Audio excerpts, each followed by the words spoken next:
안녕하세요. 말씀 베이커리 810번째 시간 기도하심으로 시작하겠습니다. 거룩하신 주님 감사합니다. 주님의 말씀을 묵상합니다. 성령님께서 말씀에 조명이 되어 주시옵소서. 우리 주 예수 그리스도님의 이름으로 기도합니다. 아멘. 네, 오늘 보실 말씀은 사도행전 21장 27절에서 40절까지의 말씀입니다. 그 이래가 거의 끝나갈 무렵에 아시아에서 온 유대 사람들이 성전에서 바울을 보고 군중을 충동해서 바울을 붙잡아 넣고 소리쳤다. 이스라엘 동포 여러분, 합세하여 주십시오. 이 자는 어디에서나 우리 민족과 율법과 이곳을 거슬러서 사람들을 가르칩니다. 더욱이 이 자는 그리스 사람들을 성전에 데리고 들어와서 이 거룩한 곳을 더럽혀 놓았습니다. 자, 지금 아시아에서 온 유대 사람들, 바로 바울을 오해하고 또 바울에 대한 안 좋은 평가와 소문을 냈던 유대인들로 보여집니다. 이는 그들이 에베소 사람 드로비모가 바울과 함께 성내에 있는 것을 보았으므로 바울이 그를 성전에 데리고 들어왔으리라고 생각하였기 때문이다. 사실 에베소 사람 드로비모를 성전에 데리고 들어오진 않았습니다. 그런데 지금 봤다라는 거죠, 밖에서. 그러니까 데리고 들어왔을 것이다 라고 지레짐작으로 지금 바울을 정죄하고 있는 겁니다. 그래서 온 도시가 소란해지고 백성들이 몰려들어서 바울을 잡아 성전 바깥으로 끌어내니 성전 문이 곧 닫혔다. 그들이 바울을 죽이려고 할 때 온 예루살렘이 소요에 휘말려 있다는 보고가 천부장에게 올라갔다. 당시 이 지역을 전체를 관장하고 있는 군대 장관이라고 볼 수 있죠. 이 천부장, 1000명의 병사를 거느리고 있는 이 장교급 인사에게까지 전해질 정도로 당시 성전에서의 이 소동은 굉장히 큰 사건이었습니다. 아주 소란스럽고 그리고 굉장히 엄청난 군중들이 한꺼번에 소동을 일으켰던 사건이었던 것이죠. 그는 곧 병사들과 백부장들을 거느리고 그 사람들에게 달려갔다. 그들은 천부장과 군인들을 보고 바울을 때리는 것을 멈추었다. 자, 바울이 지금 이 많은 군중에게 맞다가요 그 자리에서 죽을 수 있습니다.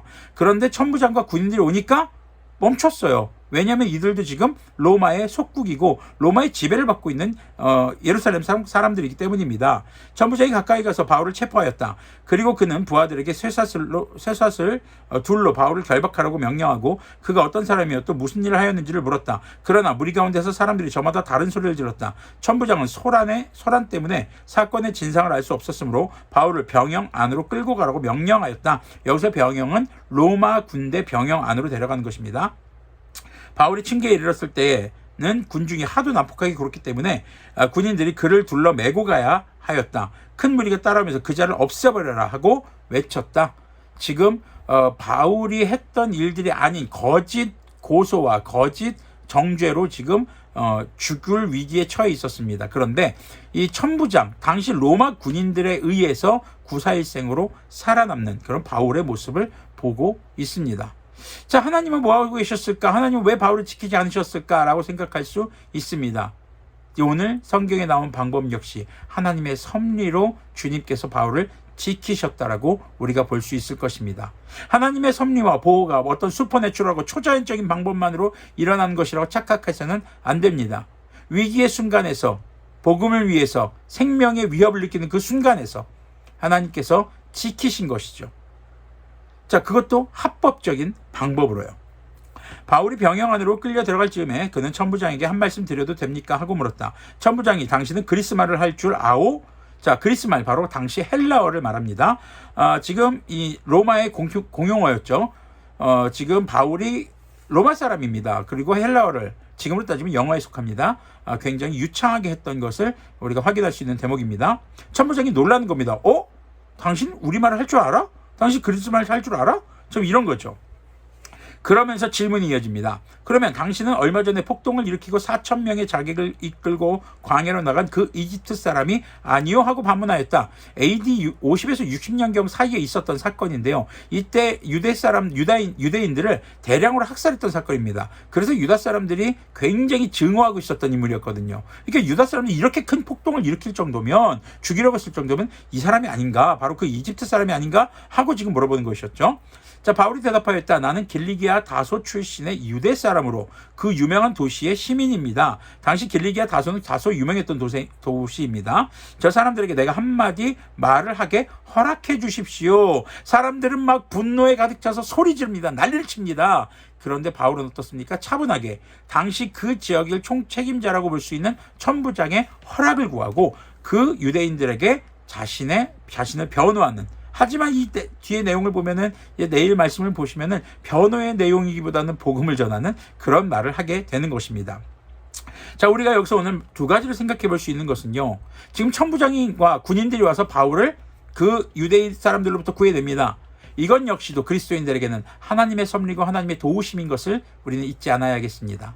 우리가 세상 가운데서 살아가면서 겪는 위기가 있을 수 있습니다. 그때에 우리가 어떠한 방법으로든 그 위기에서 벗어났다면 그것은 주님의 도우심인 것을 여러분들이 꼭 기억하셔야 할 것입니다. 그리고 또 하나는 바울의 태도입니다. 바울은 흥분하지 않습니다. 자신은 억울하게 누명을 쏟고 두드려 맞았습니다. 그 자리에서 소리를 지르지 않습니다. 천부장에게 공손하게 합법적인 방법으로 지금 발언의 기회를 얻고 있는 모습을 볼 수 있습니다. 우리 그리스도인들이 이 세상에서 복음을 전할 때에 결코 세상의 법을 가볍게 여기거나 무시해서는 안 될 것입니다.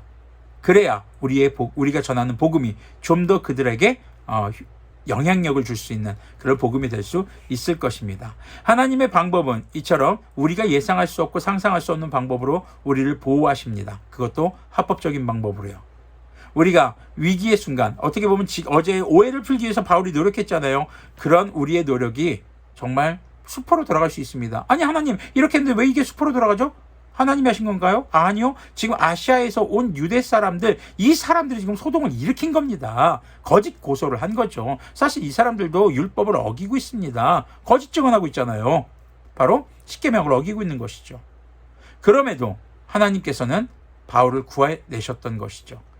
자, 우리가 그리스도인으로서 살아가면서 정말 주님의 말씀대로 따르려고 노력하고 힘쓰고 거룩하게 살기 위해 애쓰고 있는데, 또 오해를 풀기 위해서 애쓰고 있는데 그 일이 뜻대로 되지 않고 더 큰 어려움에 처할 수도 있습니다. 그러나 이것을 기억하십시오. 그것은 하나님께서 내게 고난을 주셨다기보다 사람의 죄로 인해서 더 큰 고난을 겪게 될 수 있다는 것입니다. 그 고난에서 주님께서는 우리를 결코 내버려 두지 않으시고 구원해 주시는 분, 그리고 우리의 태도는 세상 가운데서 분노 조절 장애자처럼 보이는 것이 아니라 좀 더 차분하게, 냉정하게, 그리고 합법적인 방법으로 우리가 세상 가운데서 어려움을 헤쳐나가야 할 것입니다. 기도하겠습니다.